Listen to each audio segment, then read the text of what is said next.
जय श्री कृष्ण। आप सुन रहे हैं पौराणिक अमृतवाणी द्वारा प्रसारित मत्स्य पुराण कथा। कथा को सुनने के लिए हमारे चैनल को लाइक शेयर एंड सब्सक्राइब करें। ये आगे की कथा प्रारंभ करते हैं। श्राद्ध योग्य तीर्थानाम वर्णनम। ऋषिगण ने कहा, हे भगवान, अब आप हम लोगों को यह बताने की कृपा कीजिएगा कि किस समय में किया हुआ श्राद्ध अनंत फल देने वाला होता है। दिन के किस भाग में श्राद्ध करने वाला उस श्राद्ध का समाचरण करे। वे कौन से तीर्थ हैं जिनमें किया हुआ श्राद्ध बहुत फल देने वाला हुआ करता है।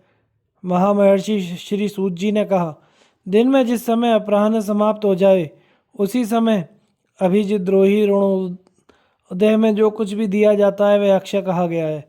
कौन कौन से तीर्थ परम प्रशस्त हैं और पितरों के अधिक प्रिय हैं उनका भी सबका नाम लेकर हम बतलाते हैं। हे द्विजोत्तमो, यह सब संक्षेप से ही हम बतलाएंगे।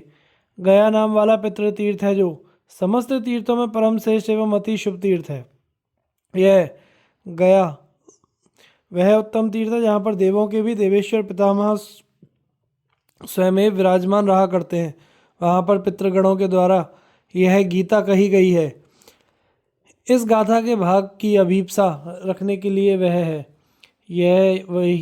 यही है कि सर्वदा बहुत से पुत्रों को के प्राप्त करने की इच्छा रखनी चाहिए। उन बहुत सारे पुत्रों में यदि कोई एक भी गया तीर्थ चला जावे अथवा अश्वमेघ यज्ञ के द्वारा कभी यजन करे या नील वृक्ष का उत्सर्जन करे, तात्पर्य यही है कि जब बहुत पुत्रों की कामना के अनुसार वे उत्पन्न होंगे तो उनमें से कोई ऐसा भी समुत्पन्न हो सकता है जो श्रद्धा आदि करने वाला होवे।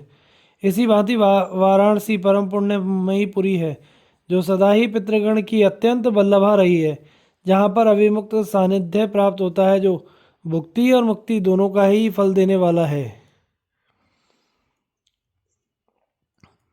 उसी भांति पितृगणों का अत्यंत प्रिय और परम पुण्य में बिमलेश्वर है तथा पितृतीर्थ प्रयाग तो समस्त कामनाओं के फलों को प्रदान करने वाला है। बटेश्वर भगवान माधव के समन्वित है। उसी की भांति योग निद्रा में शयन करने वाले केशव वहाँ सदा ही निवास किया करते हैं। दशाश्वमेधिक परम पुण्यशील है और उसी की तरह गंगा द्वार है। उसी रीति से नंदा और ललिता एवं अतीब शुभ मायापुरी तीर्थ हैं तथा मित्रपाद नाम वाला और उससे आगे अत्युत्तम केदार तीर्थ है। गंगा सागर जिसको कहा करते हैं वह तो सभी तीर्थों से परिपूर्ण और शुभ है। ब्रह्मसर एक महान तीर्थ है और शतद्र सलिल वाले हृदय में नैमिष नाम वाला तीर्थ है जो सभी मनोरथों को पूरा करने वाला और संपूर्ण तीर्थों के फल प्रदान करने वाला है। गोमती में गंगोद्भेद है जहाँ पर सनातन उद्भूत हुए हैं तथा यज्ञ वराह और देवों के भी देव शूल व्रत प्रभु हैं, जहाँ पर वह कांचन द्वार है और 18 भुजाओं वाले भगवान हरि हैं, जहाँ पर प्राचीन काल में भगवान हरि ने सुदर्शन चक्र की नेमी क्षीण हो गई थी। वही नैमिषारण्य है जिसको सभी तीर्थों ने समागत होकर निषेचित किया है। वहाँ पर भी देवों के भी देव बारहा भगवान के दर्शन होते हैं। जो कोई भी वहाँ जाया करता है वह परमपूत आत्मा वाला होकर फिर भगवान नारायण के ही पद पर चला जाया करता है। यह शौच कर देने वाला महान पुण्य से युक्त समस्त प्रकार के पापों को हनन कर देने वाला तीर्थ है, जहाँ पर स्वयं साक्षात नरसिंह जनार्दन भगवान विराजमान रहा करते हैं। एक भिक्षुमती नाम वाला तीर्थ है जो सदा ही पितृगणों का परम बल्लभ है, जहाँ पर भागीरथी गंगा के संगम में पितरगण सदा ही समवस्थित रहा करते हैं। कुरुक्षेत्र महान पुण्यशील तीर्थ है जो संपूर्ण तीर्थों से संयुक्त रहा करता है। उसी प्रकार से परयू नाम वाली सरिता अत्यंत पुण्यशालिनी है जिसको समस्त भगण नमस्कार किया करते हैं। उसी की भांति इरावती वाली नदी है जो पितृतीर्थों की अधिवासिनी है। यमुना, देविका, काली, चंद्रभागा, दृश्यज्योति, वेणुमती नदी तथा परम पुण्यमयी वेदवती नहीं, ये सभी सरिताएं पितृगणों की अति प्यारी हैं, पितृगणों को अति प्यारी हैं और श्राद्ध में करोड़ों गुण वाली मानी गई हैं। जम्बू मार्ग महान पुण्यशाली है जहाँ पर मार्ग दिखाई दिया करता है। हे उत्तम द्विजगणों, आज भी यह पितृतीर्थ है जो सभी मनोरथों के फलों को प्रदान करने वाला है। यह पितृतीर्थ नीलकुंड इस शुभ नाम से विख्यात है। उसी तरह रुद्रसर पुण्यमय और मानसरोवर भी महान पुण्य युक्त हैं। मंदाकिनी, अच्योता, विपाशा, सरस्वती, ये सभी सरिताएं महान पुण्यशाली हैं। उसी भांति पूर्व में मित्रपद है और वैद्यनाथ तीर्थ महान फल देने वाला है। भद्रेश्वर, विष्णुपद, नर्मदा, द्वार, क्षिप्रा नदी, महाकाल तथा परम शिव कालजर, वंशोद्भेद, अरोद्भेद और अंगोद्भेद महान फल प्रदान करने वाले सभी पुण्य तीर्थ एवं स्थल हैं। इन सभी तीर्थों को महर्षिगण गया तीर्थ से पिंड प्रदान करने के समान ही करते हैं। ये सभी पितृ तीर्थ हैं और समस्त प्रकार के पापों का संहरण करने वाले हैं। इन उपयुक्त सभी तीर्थों की ऐसी महिमा है कि इनके केवल स्मरण मात्र से ही सब नष्ट हो जाया करते हैं। और जो लोग इनमें जाकर श्राद्ध किया करते हैं उनके पुण्य फल के विषय में तो कहा ही क्या जाए। ओंकार पितृतीर्थ और कावेरी, कपिलोदक, चंडवेगा तथा संभेद तथा अमरकंटक ऐसी महान तीर्थ हैं। उसमें स्नान आदि का फल कुरुक्षेत्र से भी 100 गुना अधिक हुआ करता है। शुक्र तीर्थ परम विख्यात है तथा सोमेश्वर भी परमोत्तम तीर्थ है, जो सभी व्याधियों का हरण करने वाला तथा महान पुण्यशाली और शतकोटि फलों से भी अधिक फल प्रदान करने वाला है। श्राद्ध करने में, दान देने में, होम कार्य करने में, स्वाध्याय करने में तथा केवल जल की सन्निधि में ही निवास करने में अतीव अधिक पुण्यफल होता है। एक कायावरोपण नाम वाला तीर्थ है तथा चर्मणवती नदी है। उसी की भांति गोमती एवं वरुणा नदी महान तीर्थ हैं। उसी भांति औशनस परम तीर्थ है। भैरव, भृगुतुंग और गौरी तीर्थ सर्वोत्तम तीर्थ है। एक वैनायक नाम वाला तीर्थ है और इससे भी परे भद्रेश्वर है तथा पाप हर तीर्थ है एवं परम पुण्यमय तप्ती नाम वाली नदी है।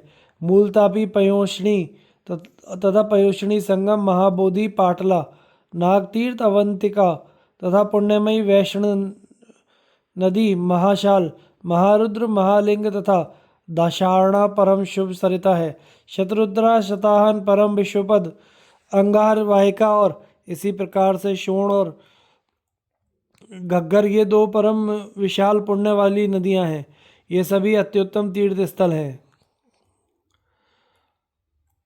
कालिका नदी परम पुण्यशालिनी है तथा तीतस्ता नाम धारिणी नदी है। ये सब जो यहाँ तक बताए गए हैं पितृतीर्थ कहलाते हैं और ये सभी स्नान तथा दान करने में अधिक प्रशस्त माने गए हैं। इन उक्त तीर्थों में जो कोई भी श्राद्ध दिया करता है वह अनंत फलों का प्रदान करने वाला हुआ करता है, ऐसा ही बताया गया है। इनके भी अतिरिक्त और भी महान तीर्थ द्रोणीवाट नदी, धारा, सरित, क्षीर नदी, गोकर्ण, गजकर्ण, पुरुषोत्तम, द्वारका, कृष्ण तीर्थ, अर्बुद, सरस्वती, मणिमती नदी, गिरिकर्मीय का धूतपाप नाम वाला तीर्थ तथा दक्षिण समुद्र, ये सभी महिमा में तीर्थ है। इनमें जो पितृतीर्थ है, जो भी श्राद्ध दिया जाता है उसकी अनंत फलशालिता हो जाया करती है। एक भेद्यकर नाम का तीर्थ है। यहाँ पर साक्षात भगवान जनार्दन स्वयं ही विराजमान रहा करते हैं। जिस पुण्य में क्षेत्र में शार्ंग धनुष को धारण करने वाले भगवान विष्णु उसकी मेखला में समवस्थित रहा करते हैं, उसी प्रकार एक मंदोदरी नाम वाला तीर्थ है। दूसरा चंपा नाम वाली परम शुभ नदी है, जो एक तीर्थ स्थल है। उसी तरह सामलनाथ और महाशाल नदी है। चक्रवाक, चर्मकोट और महान तीर्थ जन्मेश्वर नाम वाला है। अर्जुन त्रिपुर, इससे भी परे सिद्धेश्वर, श्री शैलशंकर तीर्थ तथा इसके पर नरसिंह नामक तीर्थ है। उसी की भांति पुण्यशाली महेंद्र और श्रीरंग नाम वाले तीर्थ हैं। इन तीर्थों में भी दिया हुआ श्राद्ध अनंत फलों को प्रदान करने वाला हुआ करता है। श्राद्ध, स्नान आदि के द्वारा होने वाले पुण्य के विषय में तो कहा ही क्या जाए। ये तो ऐसे महान प्रभावशाली तीर्थ हैं कि इनके केवल दर्शन मात्र से ही तुरंत सब पापों का हरण हो जाया करता है। तुंगभद्रा पुण्यमयी नदी है तथा भीमरथी नाम वाली सरिता है। भीमेश्वर, कृष्णवेणा, कावेरी, कुंडमला नदी, गोदावरी, सरिता और उत्तम त्रिसंध्या वाला नाम वाला तीर्थ है। त्रयंबक नामधारी तीर्थ सभी तीर्थों के द्वारा बंधमान होता है तथा जहाँ पर भगवान ईश स्वयं ही साक्षात त्रिलोचन प्रभु विराजमान रहा करते हैं। इन ऊपरी कथित समस्त तीर्थों में किया हुआ या दिया हुआ श्राद्ध करोड़ों करोड़ों गुणों वाला हुआ करता है। हे द्विजगण, इन तीर्थों की तो ऐसी विलक्षण महिमा है कि इनके केवल स्मरण मात्र से ही पाप शतधा हरण हो जाया करते हैं। श्रीपर्णी, ताम्रपर्णी, उत्तम यज्ञ तीर्थ, पुण्यमयी मत्स्य नदी और शिवधार ये भी महान तीर्थ हैं। भद्र तीर्थ परम विख्यात तीर्थ है तथा शाश्वत पंपा तीर्थ है।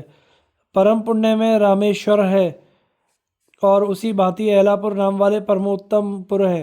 अंगभूत विख्यात तीर्थ है आनंद कमल बुध आभरात कश्वर, इसके आगे एकांबक तीर्थ है। गोवर्धन, हरिश्चंद्र, कुपुचंद्र, प्रतुदा, सहक्षात्र, हिरण्याक्ष, कदली नदी, वहीं पर रामाधिवास है तथा सौमित्री संगम नाम वाला तीर्थ है। इंद्रकील, महानाद, प्रियमलेक नाम वाले तीर्थ हैं। ये सभी तीर्थ सदा श्राद्ध देने के लिए परम अधिक प्रशस्त माने गए हैं। एक बहुधा नाम वाली अति पुण्यमयी नदी है तथा परम शुभ सिद्ध बन नाम वाला तीर्थ है। एक पाशुपत नाम वाला तीर्थ है तथा परम शुभ पार्वती का नाम धारिणी नदी है। इन तीर्थों में दिया हुआ श्राद्ध कोटिशत से भी अधिक पुण्य फल के प्रदान करने वाला हुआ करता है।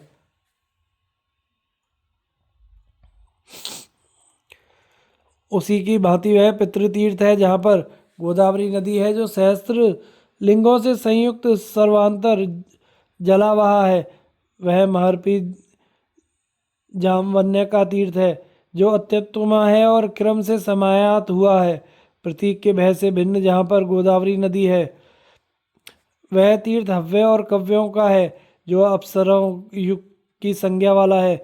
यह श्राद्ध अग्नि कार्य और दानों को देने में सैकड़ों करोड़ अधिक फल देने वाला है। उसी भांति सहस्त्रलिंग उत्तम राघवेश्वर पुण्यशालिनी सेंद्र फेना नदी है जिस स्थल पर प्राचीन काल में इंद्र पतित हो गया था। इंद्र ने नभूची का निहनन करके फिर घोर तपश्चर्या की थी जिसके प्रभाव से उसने स्वर्ग को प्राप्त किया। वहाँ पर मानवों के द्वारा हुआ श्राद्ध अनंत फल का प्रदान करने वाला हुआ करता है। पुष्कर नाम वाला तीर्थ है। उसी तरह शालग्राम तीर्थ है। सामपान तीर्थ भी परम विख्यात तीर्थ है जहाँ पर वैश्वानर का आलय है। एक सारस्वत नाम वाला तीर्थ है तथा वहीं पर कौशिकी और चंद्रिका नामों वाली भी दो नदियां हैं जो महान तीर्थ हैं। इनके अतिरिक्त भैदरवा, वैरा, पयोष्णी, प्राग, मखापुरा, कावेरी, उत्तरा पुण्य नदियां भी परम पुण्य में तीर्थ स्वरूपा है तथा जालंधर नामक वहीं पर एक गिरी है। ये सभी श्राद्ध देने वाले तीर्थ हैं जिनमें दिया हुआ श्राद्ध अनंतता के फल वाला हो जाया करता है। लोहदंड नाम वाला तीर्थ है तथा चित्रकूट तीर्थ है। विंध्य योग और गंगा का शुभ नदी तट है। एक कुंज वस्त्र तीर्थ है तथा उर्वशी पुलिन तीर्थ है। संसार मोचन और ऋण मोचन नाम वाले भी तीर्थ हैं। इन पितृ तीर्थों में दिया श्राद्ध के करने वाले मानव को अनंत फलों का भोग कराया करता है। अट्टाहस तीर्थ और गौत मेलवर तीर्थ है। एक वशिष्ठ नामक तीर्थ है। इससे आगे हारित नाम वाला तीर्थ है। ब्रह्मावर्त, कुशावर्त, हया तीर्थ, विषया का पिंडाग्रक तीर्थ तथा शंखोद्वार, घंटेश्वर, विल्यक, नील पर्वत, धरणी तीर्थ तथा राम तीर्थ ये सभी पितृ तीर्थ हैं जिनमें श्राद्धदाता श्राद्ध देकर परम पद को प्राप्त किया करते हैं। श्राद्ध और दान इन दोनों के ही लिए अश्वतीर्थ परम विख्यात है। एक वेशेर नाम वाला तीर्थ है और ओदवती नदी है। वसुप्रत तीर्थ है और उसी तरह एक छागलांड नामक तीर्थ है। इन तीर्थों में श्राद्धदाता लोग परमोत्तम पद को प्राप्त किया करते हैं। बद्री तीर्थगण जयंत, विजय, शुक्र, श्रीपति, रेवतक, शारदा, भद्र, कालेश्वर, बैकुंठ, भीमेश्वर तीर्थ ये सभी तीर्थ हैं और इन तीर्थों में पहुंचकर श्राद्धों को देने वाले मानव परम गति की प्राप्ति का लाभ किया करते हैं। मातृगृह नाम वाला तीर्थ करवीर, कुशेश्वर, विख्यात गौरी शिखर नाम का तीर्थ है। नकुलेश का तीर्थ कर्दमाल, दिंडी, पुण्यकर और पुंडरीक पुरनाम वाला तीर्थ है। सप्त गोदावरी तीर्थ समस्त तीर्थों का ईश्वर तीर्थ है जो श्राद्ध के देने के अनंत फल प्राप्त करने के इच्छुक मनुष्य हैं उनको वहाँ पर श्राद्ध अवश्य ही देना चाहिए। यह श्राद्ध के उद्देश्य को लेकर हमने तीर्थों का एक संग्रह आप लोगों के समक्ष कह दिया है।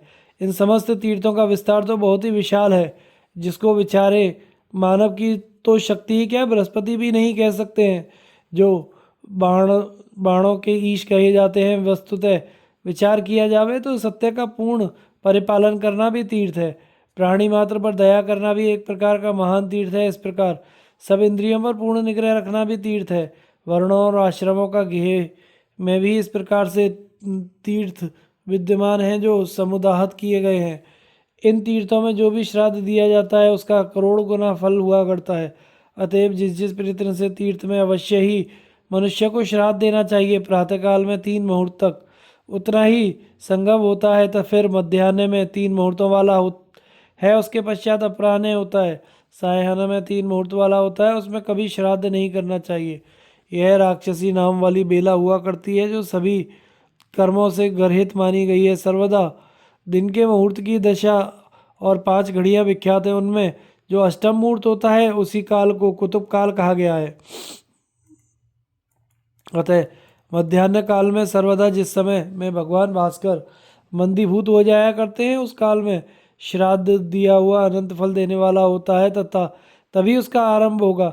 मध्याह्न खंग पात्र नेपाल कंबल रूपे दर्भ तिल गौय और 8वां दोहित्र कहा गया है। संतापकारी उसका कुत्सित पाप कहा जाता है क्योंकि ये 8 हैं, इसीलिए कुतुब कहे गए हैं। इसी नाम से विश्रुत भी है। कुतुब मूर्त के ऊर्ध में जो 4 मूर्त हैं, इसी तरह से यह मूर्त है। पंचक स्वधा का भवन अभिष्ट हुआ करता है।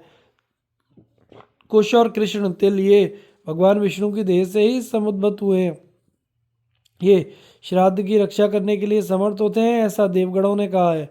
तिलों से युक्त जल की आंजलि जल में स्थित हुए तीर्थवासियों को देना चाहिए। दर्भ के सहित एक हाथ से करें। इस प्रकार से श्राद्ध विशेषता वाला होता है। श्राद्ध के साधन काल में एक ही हाथ से दिया जाता है। तर्पण होता है वह ही से होता है, सदा यह विधि कही गई है।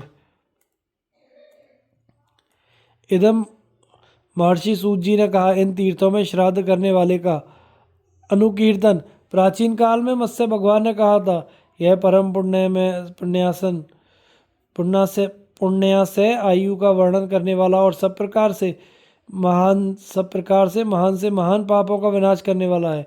जो इस तीर्थ श्राद्धानुकीर्तन का श्रवण किया करता है अथवा इसको पढ़ता है वह मनुष्य श्रीमान होकर जन्म ग्रहण किया करता है। श्राद्ध के समय तीर्थवासियों को इसे बोलना चाहिए। यह सर्व पापों के लिए और अलक्ष्मी के नाश करने वाला होता है। परम पवित्र है तथा यश की खान है और पुरुषों के महान पापों का संहरण करने वाला है। इस अभ्यर्चन ब्रह्म अर्क और रुद्र के द्वारा भी किया जाता है। इसका ज्ञान रखने वाला पुरुष श्राद्ध एवं महात्म्य को रखा करते हैं।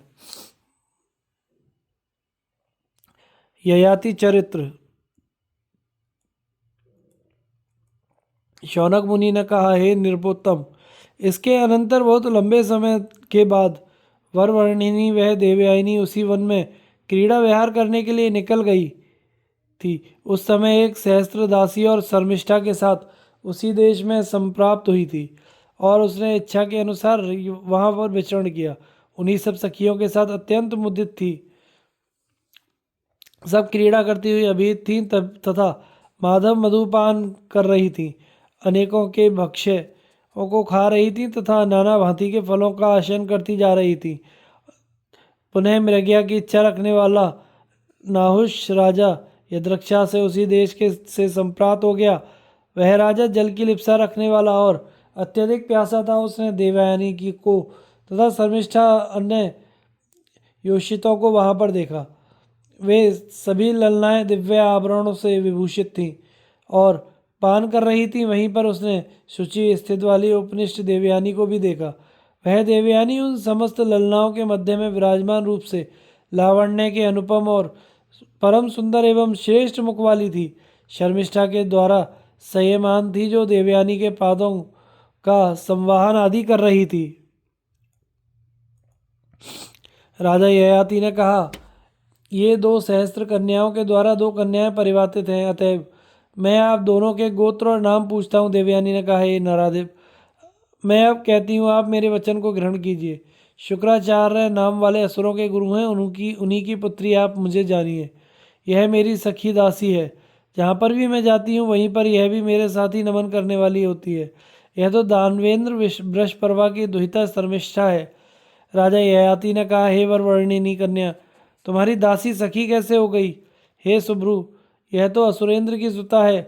यह आपकी दासी कैसे बन गई? मेरे हृदय में इस बात को का अत्यधिक कौतूहल हो रहा है।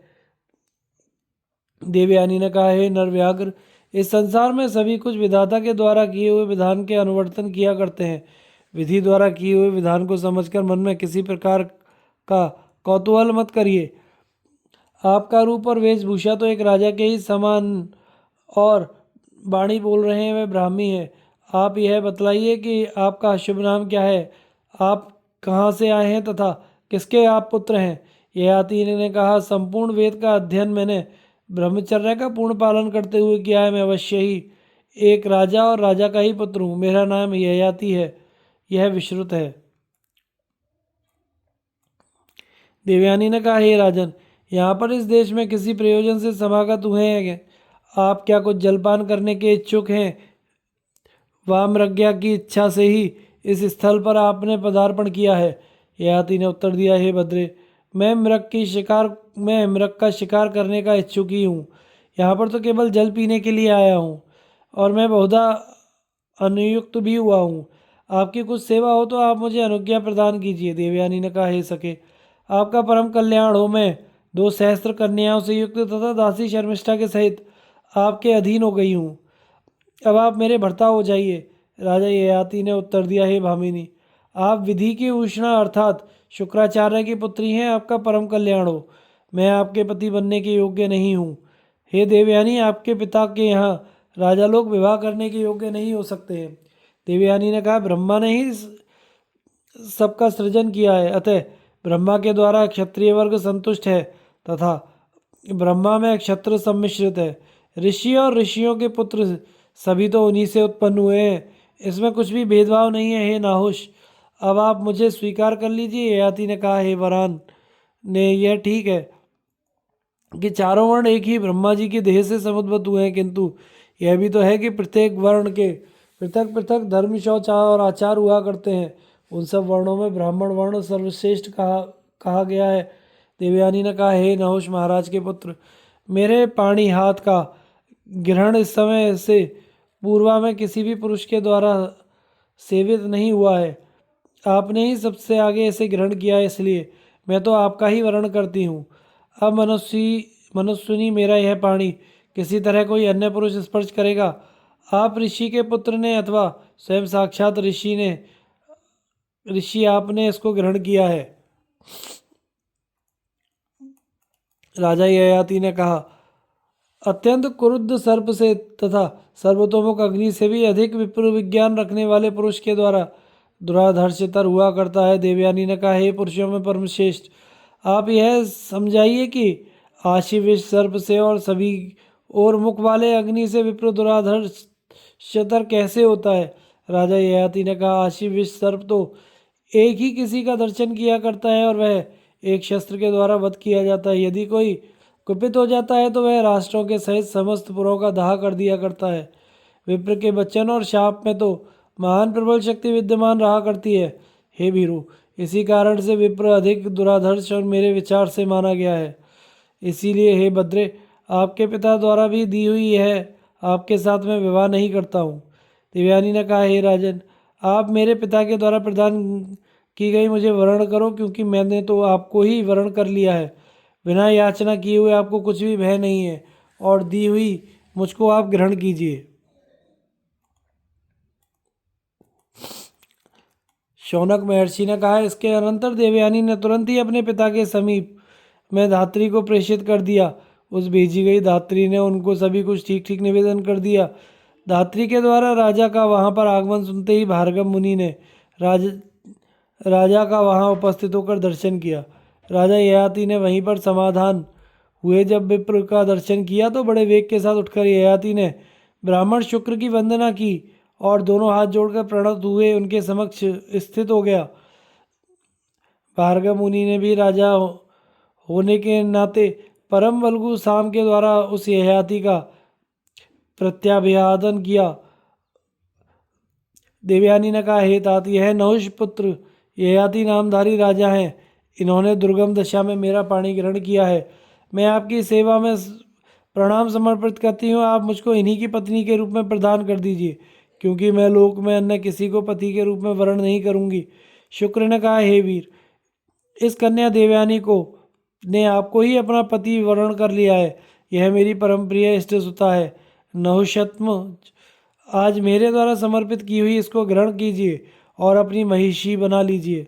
राजा ययाति ने कहा, हे भार्गव, इस प्रकार से करने पर तो अधर्म मुझे स्पर्श करेगा और इसे स्वीकार करने में पाप होगा। हे मान, यह तो वर्णों का संकट हो जाएगा और इसलिए मैं आपसे निवेदन करता हूँ। शुक्राचार्य ने कहा, मैं इस अधर्म से आपका विमोचन किए देता हूँ। आपको जो कुछ भी अविष्ट वरदान हो वह मुझसे मांग लो। इस विभाग के करने में आप शलाध्या के ही योग्य होंगे और यह जो कुछ भी पाप है उससे मैं आपका उद्धार कर दूंगा।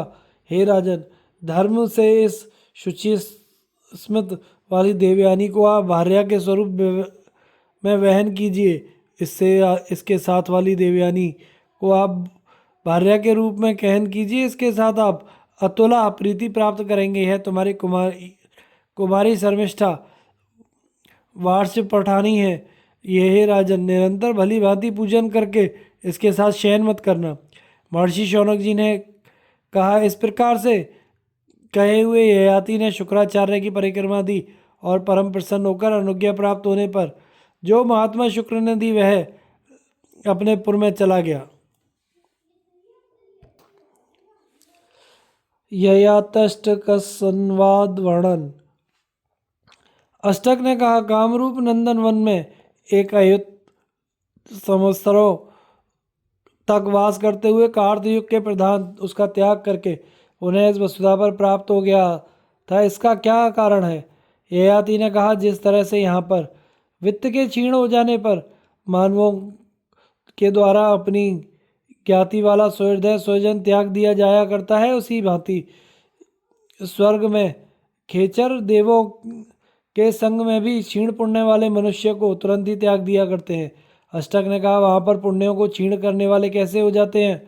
इस विषय में मेरा अत्यधिक मोहित हो जाता है। किस विशेषता से युक्त पुरुष किसके धाम को जाया करते हैं, यह सब आप हमको बतलाइए, क्योंकि मेरे विचार से आप पूर्णतया क्षेत्र के वेदता हैं। ययाति ने कहा, हे लालप्यवान, सब आपके भूमि में रहने वाले नरक में गिरा करते हैं।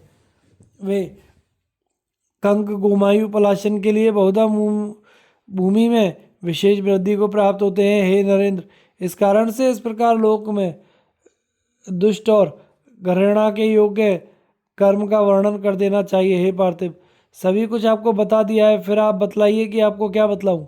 अष्टक ने कहा, जिस समय वे पक्षी तथा गृध्र शितिकंठ और पतंग उत्पीड़ित किया गया है, आपसे इस अत्यंत भयानक नरक के विषय में श्रवण करना चाहता हूँ। ययाति ने कहा, जृंभमाण देह कर्म से ऊर्ध्व में व्यक्त रूप से पृथ्वी में अनुसंचरण किया करते हैं, वे इस भूमि में रहने वाले आपके नरक में गिरा करते हैं और अनेक वर्षों के समूह को नहीं देखते हैं। 60 सहस्त्र तथा 80 सहस्त्र वर्ष तक व्योम में गिरा करते हैं। प्रयाण करते हुए उनको प्रयत्न करते हुए तीक्ष्ण दाणों वाले महाभयानक भौम राक्षस पीड़ित किया करते हैं। अष्टक ने कहा, जिस समय में वे संपतन करते हुए तीक्ष्ण दृष्टाओं वाले भयानक भौम राक्षस इनको उत्पीड़ित किया करते हैं तो कैसे होते हैं, कैसे चारों ओर होते हैं और कैसे भूमि के गर्भ में गत हुआ करते हैं। ययाति ने कहा, पुरुष के द्वारा सृष्ट रेत पुष्प रस से अनुयुक्त असरक रक्त तुरंत ही अनुममन करता है, वह उसका रज आपन्न होता है और वह वहाँ से गर्भभूत होता हुआ समुपगमन किया करता है। वनस्पति और औषधियों में आविष्ट होते हैं। जल, वायु, पृथ्वी, अंतरिक्ष, चतुष्पद, द्विपद, ये सब इस प्रकार होते हुए गर्भभूत होते हैं। अष्टक ने कहा, यहाँ पर यहाँ सब इस प्रकार होते हुए गर्भभूत होते हैं। अष्टक ने कहा, यहाँ गर्भ में कोई अन्य वपु धारणा करता है अथवा अपना ही इच्छा से जाया करता है। जब इस नर योनि को प्राप्त होता हुआ रहता है, यह सब मुझे बतलाइए। मैं संशय होने के कारण आपसे पूछ रहा हूँ। शरीर देहादि का समुच्चय चक्षु और श्रोत्र किससे संज्ञा प्राप्त किया करते हैं? हे तात, आपसे पूछा गया है, आप सभी कुछ बतलाइए। आपको सभी क्षेत्रज्ञ मानते हैं।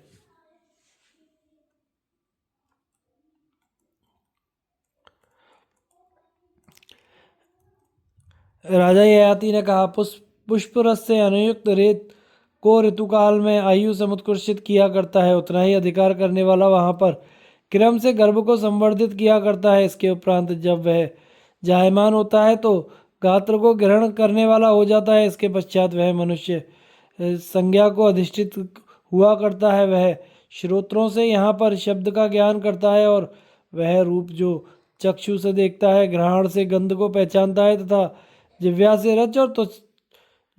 रस और त्वचा से स्पर्श और मन से भेदभाव को जानता है। प्राणधारी महात्मा के शरीर में इस अष्टक में उपचित समझ लो। अष्टक ने कहा, जो संस्थित पुरुष जला दिया जाता है, गाड़ दिया जाता है अथवा निकृष्ट किया जाता है, अभावभूत वह विनाश को प्राप्त होकर फिर किसके द्वारा आगे आत्मा को चैतन्य स्वरूप देकर प्रदर्शित किया करता है?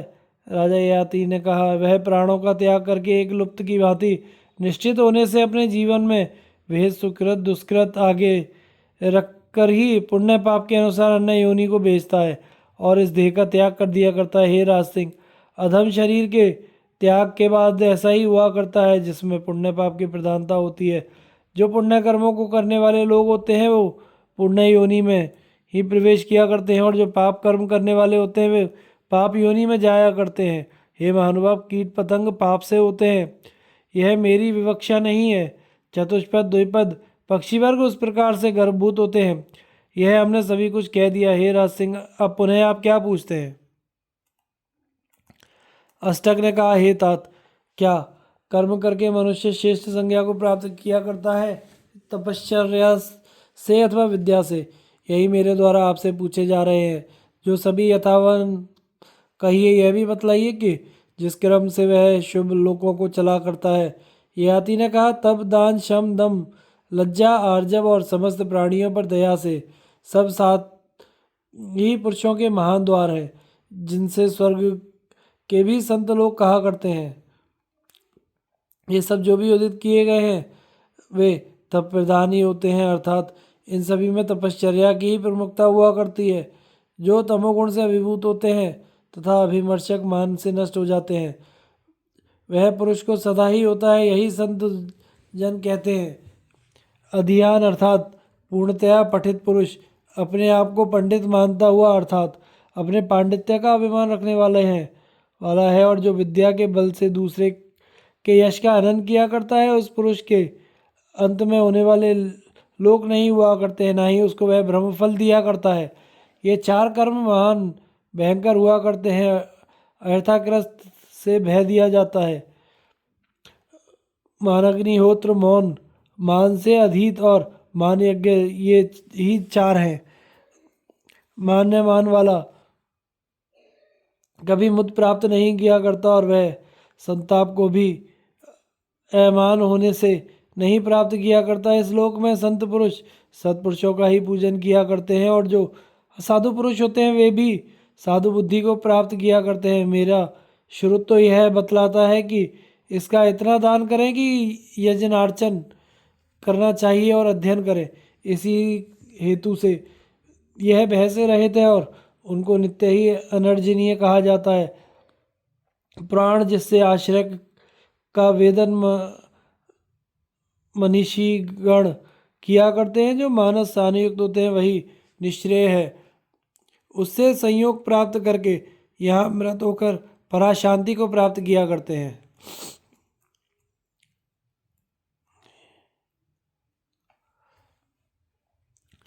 ययाति अष्टक संवाद वर्णन।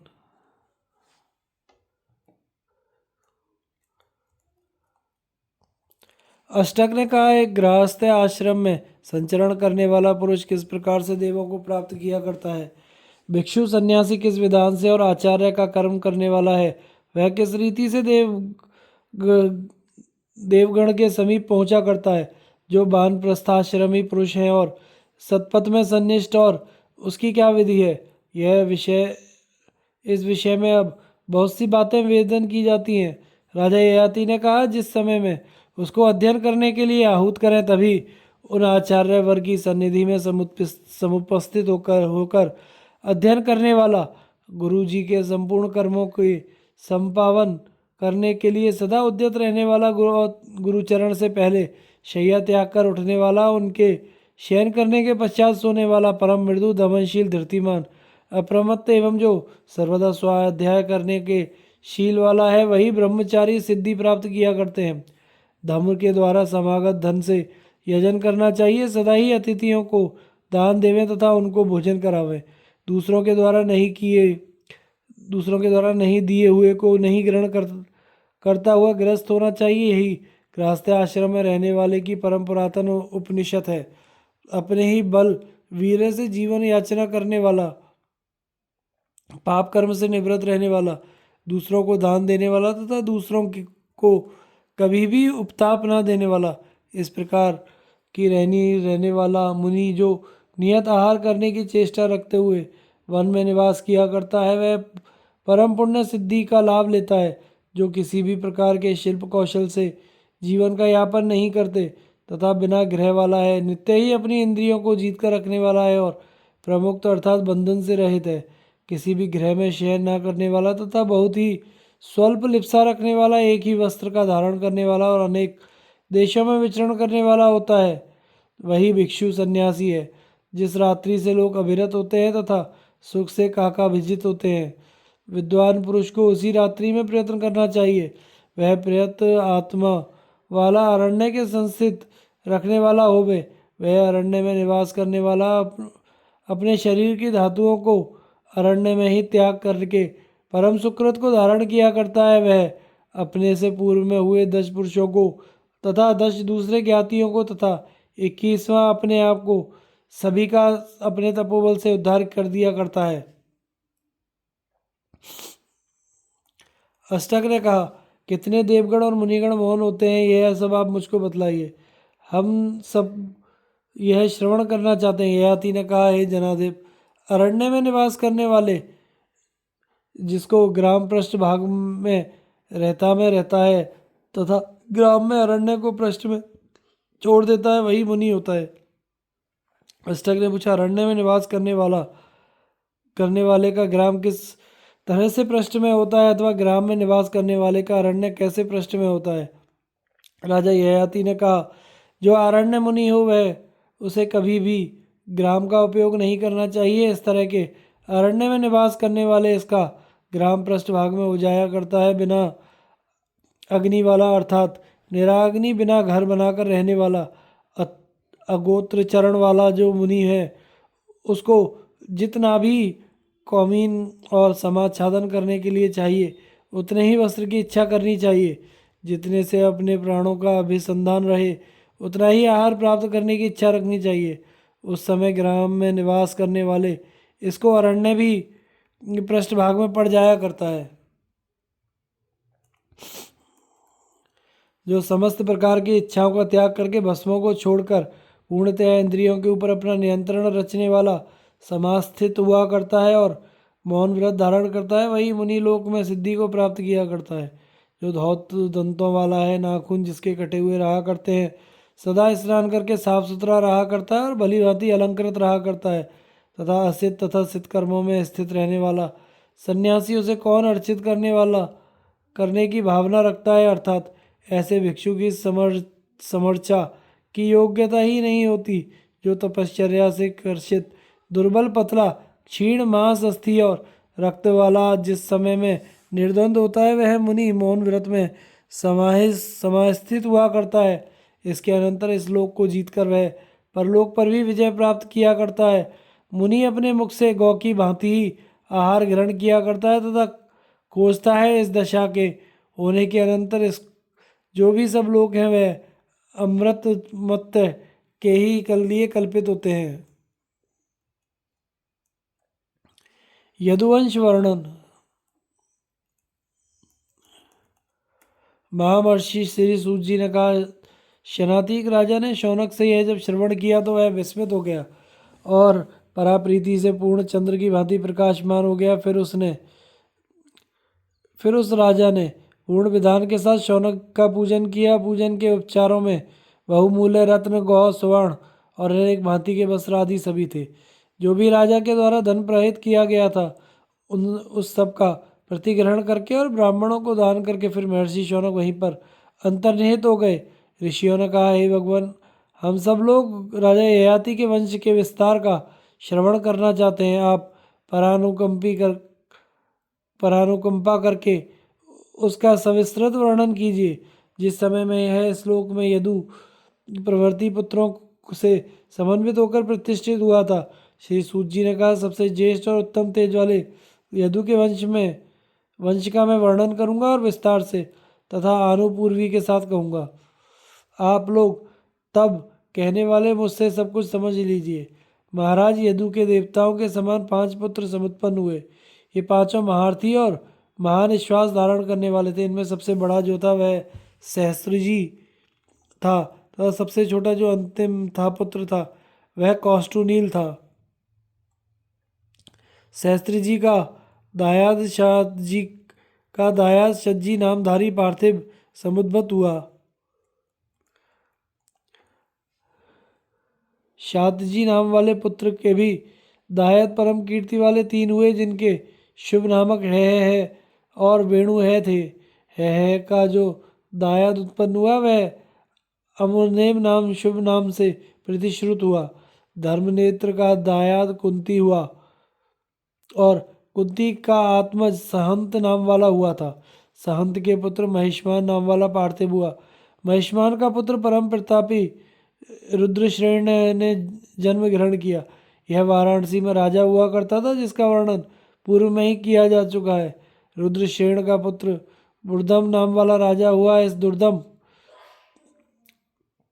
का पुत्र परम बुद्धिमान और बलवीर से संयुक्त कनक नाम वाला हुआ। इस कनक ने 4 दायाद लोक में परम प्रसिद्ध हुए। इन चारों के नाम कृतकीर्य, कृताग्नि, कृतवर्मा और चौथा कुतोजा था। कृतवीर्य के पुत्र से ही सहस्त्रार्जुन उत्पन्न हुआ और इसके 1 सहस्त्र हाथ थे। जब इसने जन्म ग्रहण किया तो यह 7 द्वीपों का राजा हुआ। इस राजा ने 10 सहस्त्र वर्ष तक परम दुष्चर तपस्या की थी। इस कार्तवीर्य ने अत्रि के पुत्र दत्तात्रेय की समाराधना की थी। ये पुरुषोत्तम, उसके द्वारा इसको 4 वरदान दिए गए थे। सबसे प्रथम उस राजा श्रेष्ठ ने 1 सहस्त्र बाहु प्राप्त करने का वरदान मांगा। अधर्म का समाचरण करने वाले सत्पुरुषों से निवारण करने का वरदान प्राप्त किया। युद्ध के द्वारा संपूर्ण भूमंडल पर विजय प्राप्त करके धन के द्वारा सब पृथ्वी का अनुपालन करना प्राप्त किया। संग्राम में वर्तमान का वध भी हो, किसी से अधिक ही होबे, उस सहस्त्रबाहु ने इस पृथ्वी को संपूर्ण 7 द्वीपों से युक्त पर्वतों के सहित समुद्र से घिरी हुई थी, सबको आत्र विधि द्वारा ही जीत लिया। उस धीमान की जैसी इच्छा थी उसी के अनुसार 1 सहस्त्रबाहु समुत्पन्न हो गई। रथ और ध्वज भी समुत्पन्न हुए। ये ऐसा ही अनुश्रवण करते हैं। उस राजा के द्वारा द्वीपों में 10 सहस्त्र यज्ञ निर्गल और उस धीमान से निवृत्त हुए थे, ऐसा भी सुना जाता है। उस महान राजा के सभी यज्ञ अत्यधिक दक्षिणों वाले संपन्न हुए और उन सभी यज्ञों में स्वर्ण के यूप थे और सभी स्वर्ण की वेदियों वाले थे।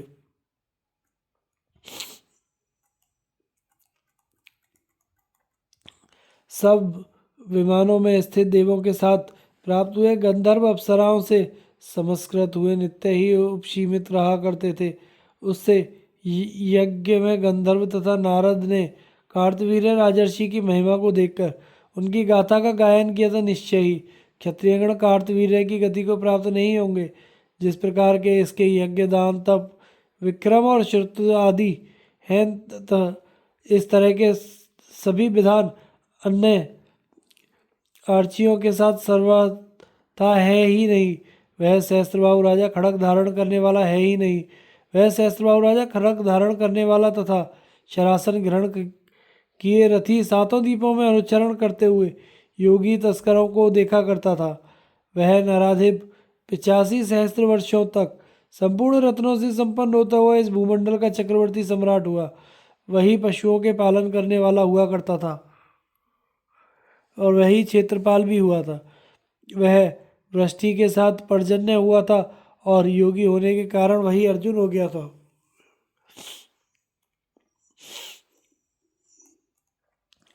यह सम्राट एक सहस्र बाहुओं के द्वारा धनुष की डोरी के घातों से कठिन त्वचा से युक्त शरद काल में एक सहस्त्र रश्मियों से संपन्न हो रहा था।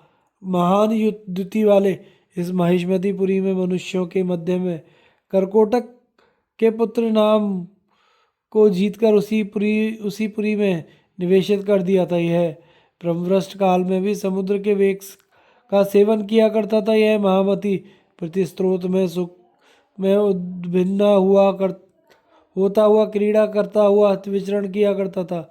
उसने प्रति स्त्रग्याद मालिनी ललता क्रीडित की थी।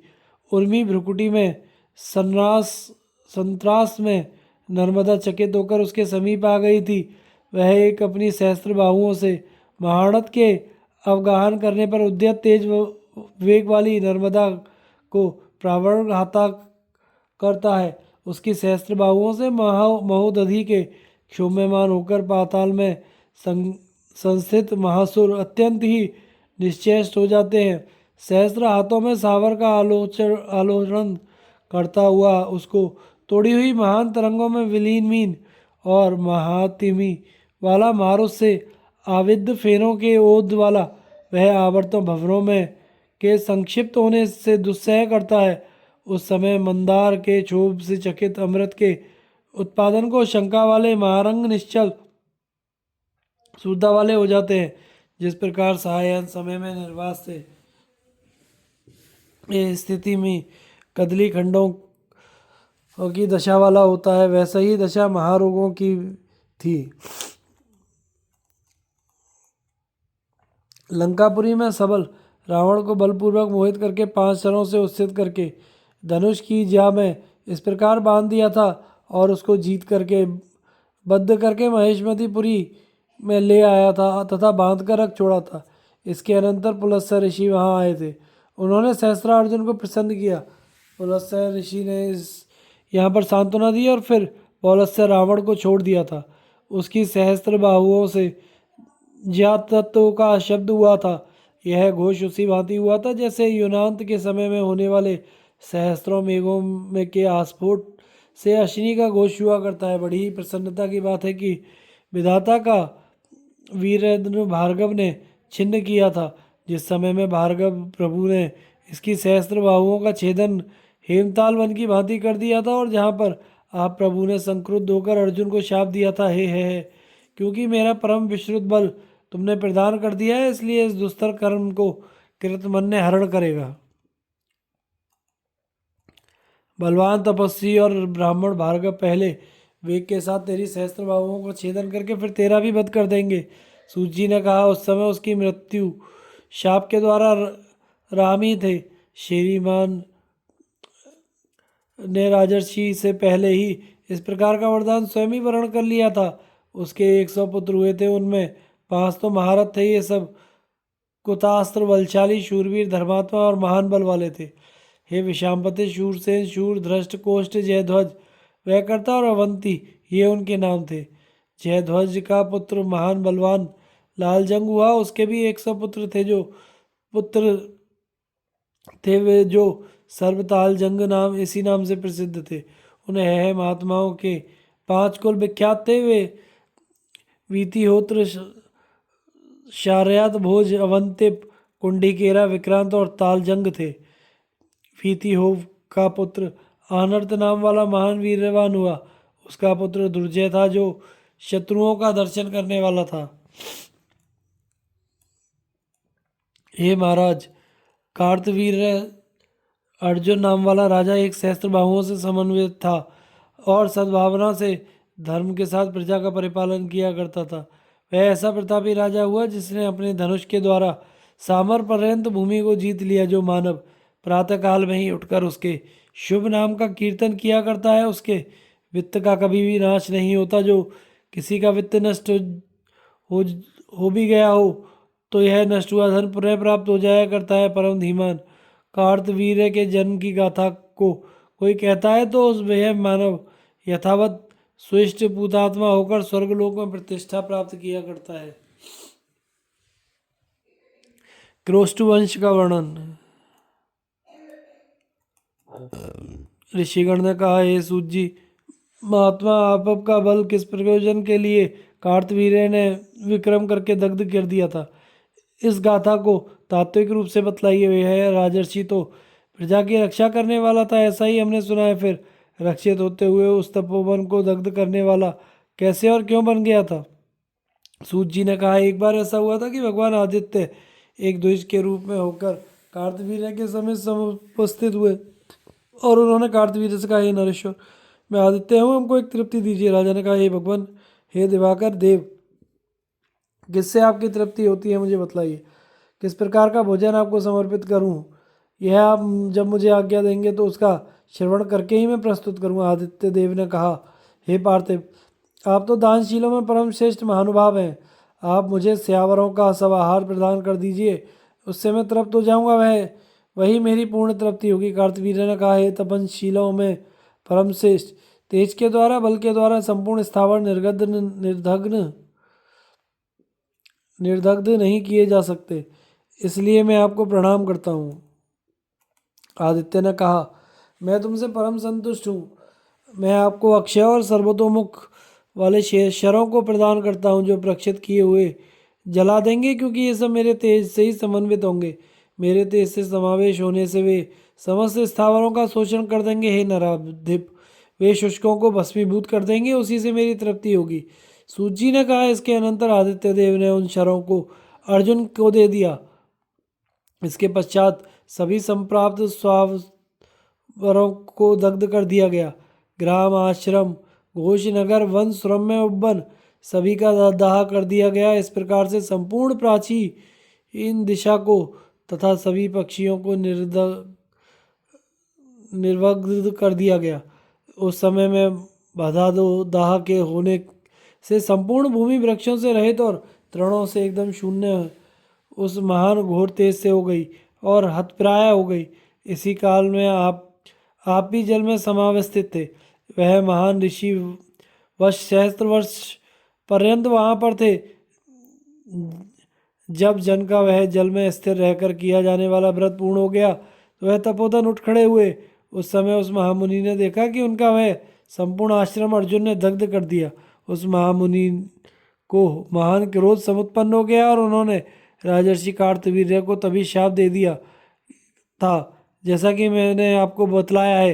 हे राजर्षिवर, मुझसे क्रॉस्टू को उत्तम पौरुष वाला वंश का श्रवण करो, जिसके वंश में वृषणी कुल का उद्धार करने वाले भगवान विष्णु ने समुद्गति प्राप्त की थी। उस क्रोस्टू के महारथ विरजनिवान नाम वाला एक पुत्र प्रसूत हुआ। विरजनी का पुत्र महान बल विक्रमशाली स्वाहा नाम वाला समुत्पन्न हुआ। हे राजन, स्वाहा के पुत्र का नाम ऋषंग था, जो बोलने वाले वक्ताओं में अति श्रेष्ठ था। उशंगु से अपनी परम सौम्य संतति होने की इच्छा की थी, तो इससे चित्र और चित्ररथ हुए। इसके कर्मों से समन्वित चैत्ररथ ने वीर ने जन्म ग्रहण किया और बहुत अधिक दक्षिणा देने वाला था। यह शशबिंदु इसी नाम से विख्यात हुआ और चक्रवर्ती राजा बन गया। इससे यह अनुवंश का श्लोक प्राचीन उस समय में गाया गया था कि शशबिंदु के 100 पुत्रों के 100 ही पुत्र हुए थे। ये सभी परम धीमान, अभिरूप और बहुत अधिक द्रवित और तेज वाले हुए थे। उन शम प्रधानों के महाबलशाली पृथु साहब हुए। पृथुश्रवा, पृथुयशा, पृथुधर्मा, पृथुंजय, पृथुकीर्ति, पृथुमना, शशबिंदु राजा हुए। जो प्राणों के ज्ञाता महामनीषी हैं वे उत्तम पृथुश्रवा की बहुत अधिक प्रशंसा किया करते हैं। अंतर सुयज्ञ तनय हुआ था। सुयज्ञ का पुत्र उशिना समुत्पन्न हुआ था। वह जिस परम उत्तम धार्मिक राजा ने इस पृथ्वी की रक्षा करते हुए 100 अश्वमेघ यज्ञ किए थे, उष्णा का पुत्र औसन शत्रुओं को ताप देने वाला तितक्षु उत्पन्न हुआ था। इसके पुत्र का नाम मरुत था, जो राजर्षियों में परमोत्तम था। इस मरुत का पुत्र अतिवीर कंबल वार्षी था, वारिश नाम वाला हुआ करता था। कंबल वारिश के पुत्र का नाम रुक्म कवच था, जो महान विद्वान हुआ करता था। इस रुक्म कवच ने दूसरे कवचधारी और धनवियों का अनेक प्रकार के बाणों द्वारा मिहनम करके इस पृथ्वी को प्राप्त किया था। फिर उस राजा ने इस भूमि को अपने बल विक्रम से प्राप्त करके भी अश्वमेध यज्ञ में ब्राह्मणों के लिए दक्षिणा के रूप में प्रदान कर दी थी। किसी समय में वीर शत्रुओं के हनन करने वाले रुक्म कवच ने यज्ञ में 5 पुत्रों को जन्म दिया।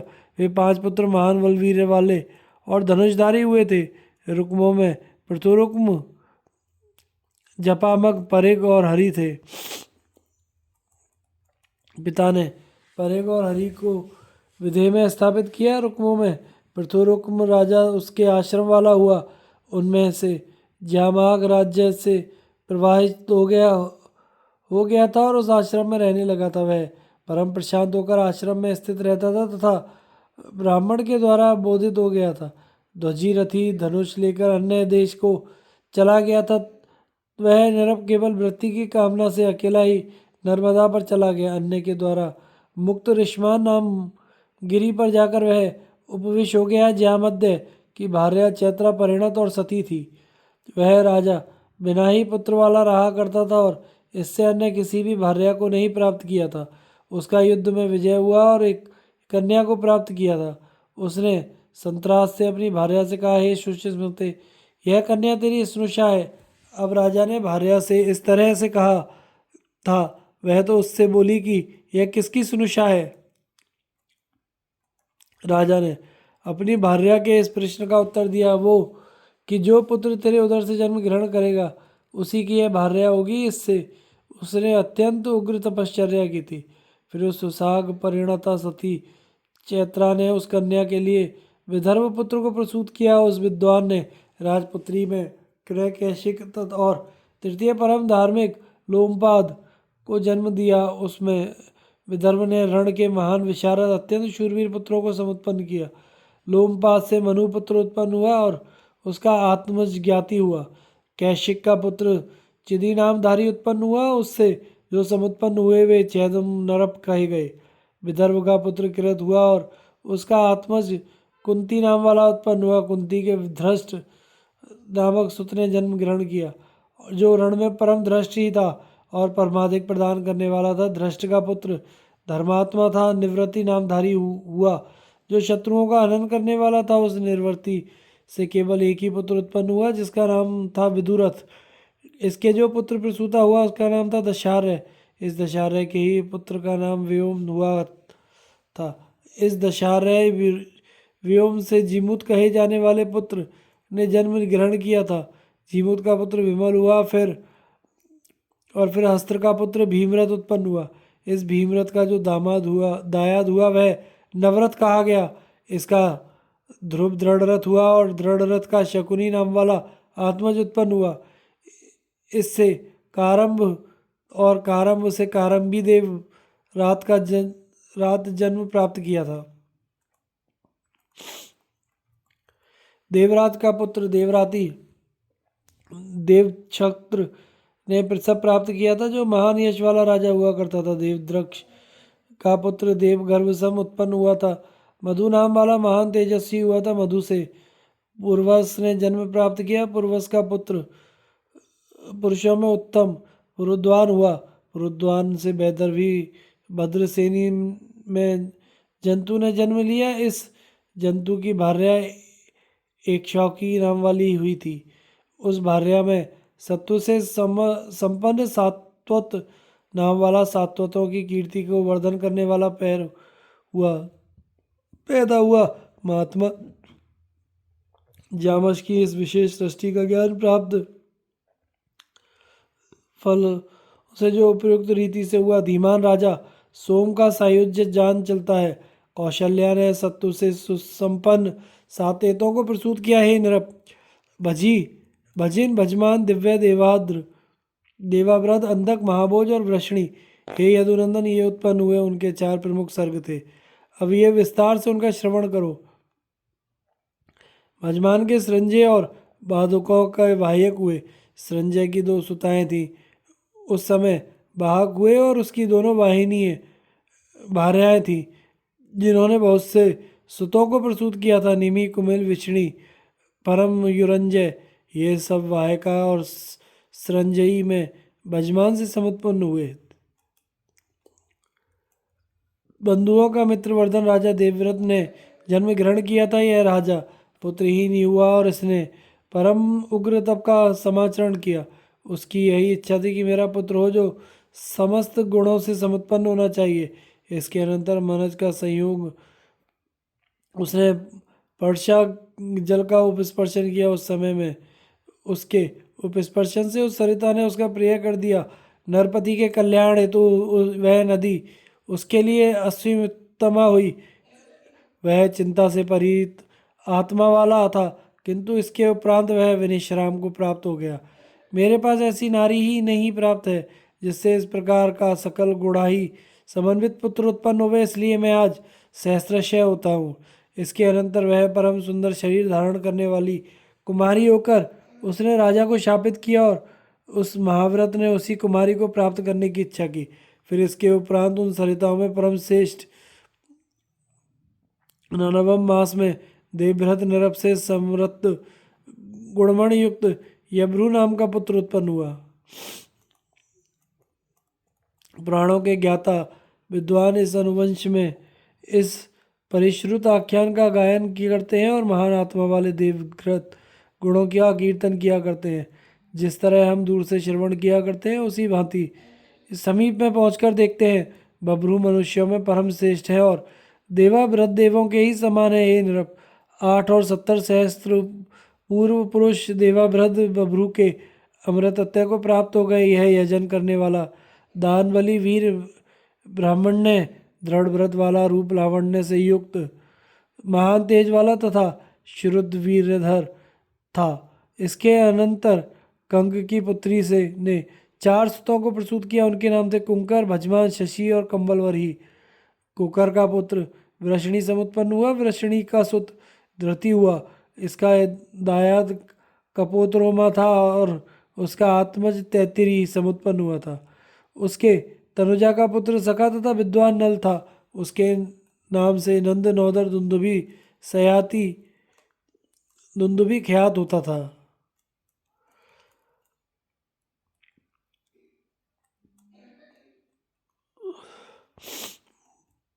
उस यज्ञ के विभत होने पर पुनर्वसु अभिजात हुआ। नरों में उत्तम उसने पुत्र की प्राप्ति के लिए अश्वमेघ यज्ञ किया। अतिरात्र उसके मध्य में सभा के मध्य से समुत्पित हुआ था। इसलिए पुनर्वसु यत्वा यज्ञ न करने वाला विद्वान, कर्मों का ज्ञान रखने वाला तथा और दानशील था। हे मतिमानों में परम श्रेष्ठ, आपके अविजित पुत्रों का एक जोड़ा समुत्पन्न हुआ, जिनके नाम आहुक और आहुको प्रसिद्ध हुए। यहाँ पर उस आहुक के प्रति इन श्लोकों की उपाहत करते हैं कि उपासंग अनुगमों के सहित, ध्वजाओं के सहित, वरुत रूपी मेघ घोष रथों की 10 सहस्त्र संख्या उसके पास थी। वही असत्यवादी नहीं था, तेजहीन, यजमान धारण करने वाला और 1 सहस्त्र से कम देने वाला नहीं था। वह अशुचि अविद्वान भी नहीं था, जो भोगों में अभिजात हुआ था।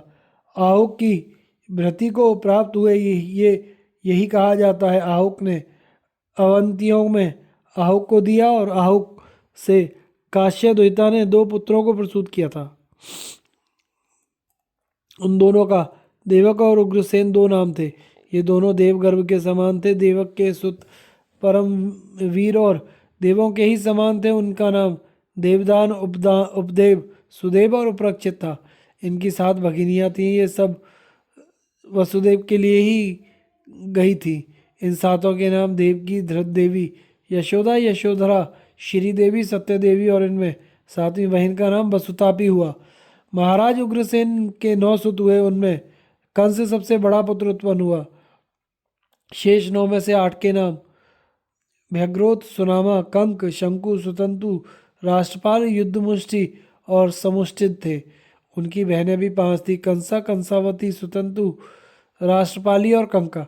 ये उन पांचों के नाम है। ये सभी वीरांगनाएं थीं। उग्रसेन, सहापत्य, कुक्रोद्भव व्याख्यान किया गया है।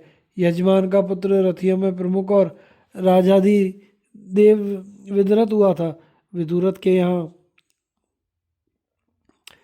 शूर नामक पुत्र ने जन्म लिया।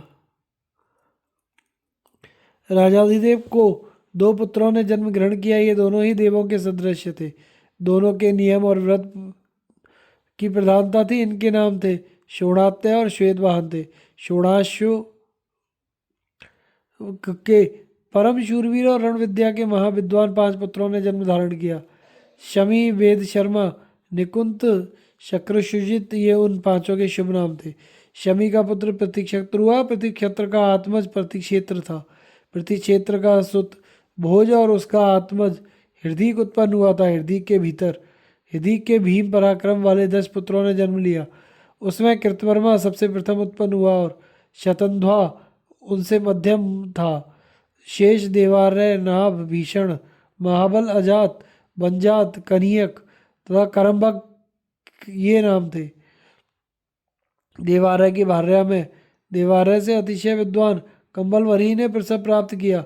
उसके पुत्र असमज्जा था। इसके पुत्र तमोजा समुत्पन्न हुआ और अज्ञात के परम विक्रांत अर्थात बल विक्रम वाले उद्यम कीर्तिशाली 3 पुत्र उत्पन्न हुए। सुध्रंश, सुनाम और कृष्ण, ये उनके 3 शुभ नाम थे। ये सब अंधक माने गए हैं। अंधकों के इस वंश को जो कोई पुरुष नित्य ही कीर्तन किया करता है वह प्रजावान नर अपने आप को विपुल वंश प्राप्त किया करता है। धन्यवाद। आगे की कथा का प्रसारण हम अगले भाग में करेंगे।